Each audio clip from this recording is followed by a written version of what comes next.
Well, I think, one of the ways that that I really learned in this process, and I think it was really wonderful working together on this, and I learned so much about it from William, is the way to use associations. There are different logics, different connective tissues, just like in film. There are different kinds of cuts and jump cuts and match cuts, and so you can think about deductive or inductive, but there's also kind of associational. What does this remind you of, and can you go there? And I think that for physics as well as in art, looked at deeply and in a sustained way, that a lot matters on how these topics resonate with us, what they mean to us.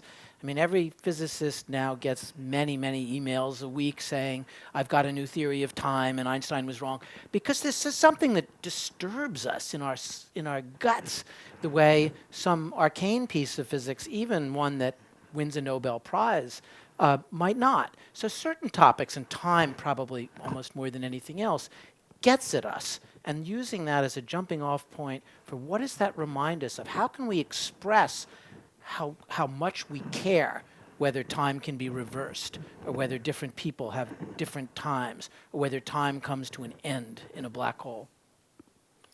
I mean, I think it very quickly stopped being about the abstractions of time and physics, but rather saying that is one language and one set of associations that we can use to think about things that are much more tangible and much closer to our daily anxieties, fears, and desires, like taking things back. There is a wish we all have to take back things we'd said or circumstances we'd been in. So to deal with regret as one of the conditions, human conditions, which always has to do with wanting to run time backwards.